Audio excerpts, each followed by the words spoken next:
اور اگر عبادت سے نماز کو نکال دیا جائے تو پھر اور کیا چیز ہے جو عبادت ہے؟ روزے کو نکال دیا جائے تو اور کیا چیز ہے؟ قرآن کو نکال دیا جائے تو پھر عبادت کا وجود باقی نہیں رہتا۔ تو رمضان شریف جو ہے یہ بہترین موقع ہے کہ آج سے پہلے ہماری زندگی میں جتنی غفلتیں ہوئی ہیں، جتنی سستیاں ہوئی ہیں، جتنی کوتاہیاں ہم کر بیٹھے ہیں، رمضان شریف کی برکت سے ہم ان ساری کوتاہیوں کو پس پشت ڈال کے سچے دل سے اللہ کی بارگاہ میں آ کے جھک جائیں اور کہیں مولا تھک گیا ہوں، بس اب میں تھک گیا ہوں، اب مجھے اپنا بنا لے، بس میں دنیا داری میں دنیا کے پیچھے بھاگ کے بس میں تنگ آ گیا ہوں میرے مالک، بس میں تیری دہلیز پہ آ گیا ہوں، تیری بارگاہ میں جھک گیا ہوں میرے مالک۔ اس رمضان کی برکت سے میرے دل کو اتنا پاک اور صاف اور شفاف کر دے کہ بس میں تیری یاد میں ہی مگن رہوں اور اسی حالت میں میری ساری زندگی گزر جائے، ورنہ ابھی نہیں تو پھر کبھی نہیں۔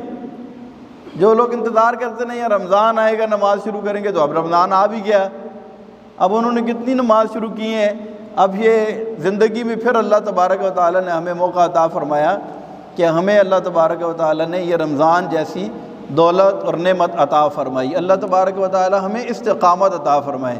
دیکھیں ہماری کوشش یہ ہوتی ہے کہ مسجدیں بھر جائیں، ہماری حرص یہ ہے نا، آپ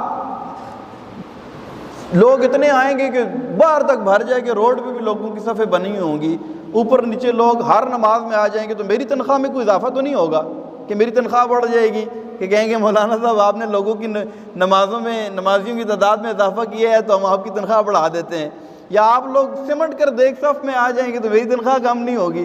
لیکن اتنی حرص ضرور ہے کہ اس منبر کا تقاضا یہ ہے کہ ہم لوگوں کو اس اہمیت کا احساس دلائیں کہ ہم دنیا میں آئے ہی اللہ کی عبادت کے لیے ہیں، تو لہٰذا اس شوق کو ہم اپنے دل میں پیدا کریں اور اس شوق کو بار بار دہراتے رہیں اپنے دل میں۔ اور اب اگر اللہ تبارک و تعالیٰ کی بارگاہ میں اپنے آپ کو نہیں لے کر کے آئیں گے تو پھر بہت مشکل ہے کہ ہم زندگی کی کسی اور موڑ میں اپنے آپ کو اس طرح مولڈ کر سکیں اور اس طریقے سے ہم عبادات پر اپنے آپ کو عادی بنا سکیں۔ تو رمضان شریف میں بہرحال پھر بھی نمازیوں کی تعداد میں اضافہ ہو جاتا ہے، تو میری آپ سے ریکویسٹ ہے کہ ہمیشہ کے لیے آ جائیں۔ آپ نمازیں پڑھیں گے، آپ کے دنیاوی کام نہیں رکیں گے، آپ اللہ کو یاد کریں گے، آپ اللہ تبارک و تعالیٰ کی بارگاہ میں سچے دل سے توبہ کریں گے، یقین کریں آپ کی دنیا بھی سنور جائے گی، آپ کی آخرت بھی سنور جائے گی۔ ورنہ جو لوگ نہیں آتے، نماز نہیں پڑھتے، جو لوگ اللہ تبارک و تعالیٰ کی بارگاہ میں رجوع نہیں لاتے، یقین کریں انہیں دنیا کی ساری نعمتیں ان کے قدموں میں ڈھیر بھی کر دی جائیں نا تو یہ سکون قلب انہیں نصیب نہیں ہوتا۔ پیسوں سے دوائیاں خریدی جا سکتی ہیں لیکن صحت نہیں خرید سکتا بندہ، پیسوں سے سب کچھ ہو سکتا ہے لیکن دل کا اطمینان کس چیز کے اندر ہے؟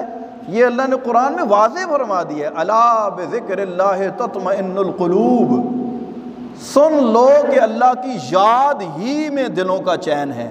دلوں کا چین کس چیز میں ہے؟ اللہ کی یاد میں۔ الا خبردار، بذکر اللہ تطمئن القلوب، اللہ کی یاد میں، اللہ کے ذکر میں ہی دلوں کا چین ہے۔ آج 3 رمضان المبارک ہے، حضرت سیدتنا فاطمہ الزہرا طیبہ طاہرہ عابدہ زاہدہ رضی اللہ تعالی عنہا کا یوم وصال ہے، 3 رمضان المبارک۔ ان کا بھی چلیں برکت کے لیے ذکر کر لیتے ہیں کہ یہ دلوں کا چین کیا چیز ہے۔ ان کا حال یہ تھا کہ رات کو عشاء کی نماز کے بعد 2 رکعت نماز نفل پڑھنے کے لیے کھڑی ہوتی، سلام نہ پھیرتی کہ فجر کا ٹائم داخل ہو جاتا۔ سردیوں کی طویل رات رو کر اللہ کی بارگاہ میں کہتی، میرے مالک تیری راتیں چھوٹی ہیں، کوئی ایک اتنی بڑی رات بنا کہ تیری بندی 2 رکعت نماز تو پڑھ لے۔ میں اور آپ تو تراویح میں تھک جاتے ہیں نا، لیکن ان کا حال دیکھیں کہ ان کا دل کس چیز میں سکون پاتا تھا۔ تو ہمارے بزرگان دین صحابہ کرام، آپ ان کی زندگیاں اٹھا کر دیکھیں، یہ اللہ کی عبادت میں اتنے زیادہ مگن رہتے تھے، بلکہ رمضان سے پہلے بہت سارے کام سمیٹ دیتے تھے، بالکل سمیٹ دیتے تھے۔ اور کئی صحابہ کرام کے بارے میں آتا ہے کہ وہ 30 دن مسجد میں آ کر اعتکاف بیٹھ جاتے تھے۔ کتنے دن؟ پورا رمضان، بس چاند نظر آیا تو بس اعتکاف میں، اور عید کا چاند نظر آیا تو اٹھیں گے، یعنی مسجد میں ہی بیٹھ جاتے تھے 30 دن، ورنہ 10 دن کا اعتکاف تو بے شمار لوگ کرتے تھے۔ لیکن ہمارے ہاں کیا ہوتا ہے بدقسمتی کے ساتھ، اب وہ رمضان جب آتا ہے نا تو رمضان میں عبادات کا بھی ایک سیزن ہوتا ہے، اس میں بھی جوش و خروش شروع میں ہوتا ہے، پھر چند دن کے بعد پھر کیا ہوتا ہے، بازاروں میں جا کر دیکھیں تو رونقیں بڑھنا شروع ہو جاتی ہیں، اب وہ عید کی خریداریاں شروع ہو جاتی ہیں۔ اب یہ بھی ایک ہمارا المیہ ہے، مارکیٹ میں جا کر، اور پھر جو ہے مارکیٹ کے جو حالات ہیں، اور دنیاوی اعتبار سے بھی اس میں نقصان ہے۔ رمضان شروع ہو جائے گا، 10 روزے گزر جائیں گے، 20 روزے گزر جائیں گے، اب مارکیٹ میں لوگ تل دھرنے کی جگہ نہیں ہوگی، خریداری ہو رہی ہوگی، کپڑے اور جوتے اور سو اینڈ سو۔ اور پھر اس سے نقصان کیا ہوتا ہے کہ وہ اس اعتبار سے مارکیٹ کے اندر چیزوں کا ریٹ بھی بڑھ جاتا ہے، گاہک زیادہ ہوتا ہے ریٹ بڑھ جاتا ہے، تو ہم جو 10 روپے کی چیز ہے وہ 60 روپے کی خریدنے کے لیے پہنچ جاتے ہیں، جبکہ اگر ہم نے خریداری کرنی ہو تو رمضان سے پہلے ہم اس کا کام سے فارغ ہو جائیں، تاکہ رمضان میں ایک تو عبادت کریں، اور دوسرا یہ ہے کہ اس تردد سے بھی بچیں، اس مشقت سے بھی بچیں۔ تو یہ بھی ایک المیہ ہے کہ ہمارے بازار جو ہے نا اس کی رونقیں بڑھ جاتی ہیں، جبکہ رمضان جو ہے یہ عبادت کا مہینہ ہے، اس میں ہمیں سارے کام پہلے فارغ ہو جائیں اور رمضان میں اللہ تبارک و تعالیٰ کی عبادت کریں۔ ایک اور مسئلہ بہت اہم تھا، وہ میں انشاءاللہ عرض کرتا ہوں، اس کے بعد ہم ختم کریں گے۔ روزے میں رمضان کے اندر روزے کا فدیہ، یہ بھی لوگ بہت زیادہ سوال کرتے ہیں، بھئی ہم روزہ نہیں رکھ سکتے تو ہم فدیہ کتنا دیں گے، یا ہمارے بزرگ ہیں یا کوئی مریض ہیں وہ روزہ نہیں رکھ سکتے تو وہ فدیہ کتنا دیں گے؟ تو فرمایا وَمَنْ كَانَ مِنْكُمْ مَرِيضًا أَوْ عَلَىٰ سَفَرٍ فَعِدَّةٌ مِّنْ أَيَّامٍ أُخَرَ۔ پہلی بات تو یہ ہے کہ جو مریض ہو یا مسافر ہو، مریض یا مسافر جو روزہ نہ رکھ سکے وہ رمضان کے بعد اس کی گنتی پوری کرے گا، جتنے روزے چھوٹ گئے اتنے روزے رکھے گا۔ مسافر اگر سحری کے ٹائم سے پہلے یعنی فجر کے ٹائم سے پہلے اگر وہ مسافر ہو گیا تو اس کو اختیار ہے، چاہے تو روزہ رکھے چاہے تو نہ رکھے، اور نہیں رکھے گا تو اس کے بدلے میں ایک روزہ بعد میں رکھے گا۔ یہ جو ہے 92 کلومیٹر اور 57.5 میل،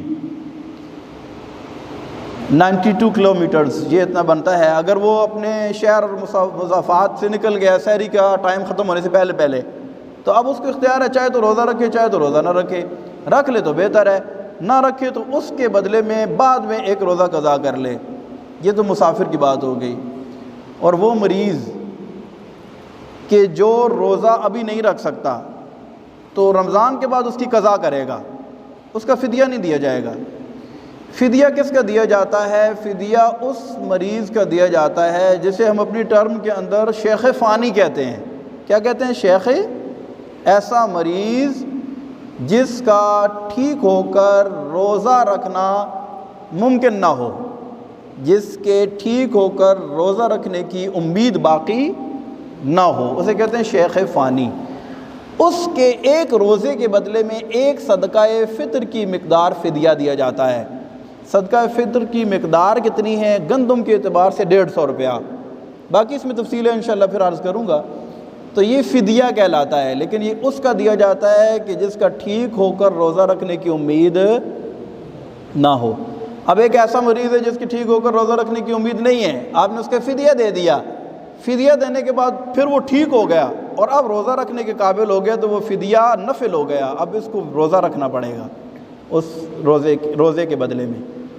یہاں ہمارے یہاں کوئی معمولی مریض ہوتا ہے تو وہ کہتے ہیں میں روزہ تو رکھ نہیں سکتا، اب چلو لوگوں کو روزہ افطار کروا دیتا ہوں، یا یہ ہے کہ میں فدیہ دے دوں۔ مولانا صاحب بتائے کتنا فدیہ دینا پڑے گا؟ تو فدیہ کس مریض کا دینا ہے یہ میں سمجھانے جا رہا ہوں، یہ کوشش کر رہا ہوں سمجھانے کی، کہ ایسا مریض جس کے ٹھیک ہو کر روزہ رکھنے کی امید باقی نہ رہے، یعنی ابھی تو نہیں رکھ سکتا لیکن سردیوں میں دسمبر کے مہینے میں روزہ رکھ سکتا ہے، تو اس کا بھی فدیہ روزے کا نہیں ادا کیا جائے گا، بلکہ وہ اب روزہ نہیں رکھ سکتا تو چھوڑ دے، اب دسمبر میں اس کے بدلے میں جتنے روزے چھوڑے ہیں اتنے روزے رکھے گا، اب اس کا فدیہ نہیں ہوگا، یہ روزے کے بدلے میں فعدۃ من ایام اخر، وہ دوسرے دنوں میں اس کی گنتی پوری کرے گا۔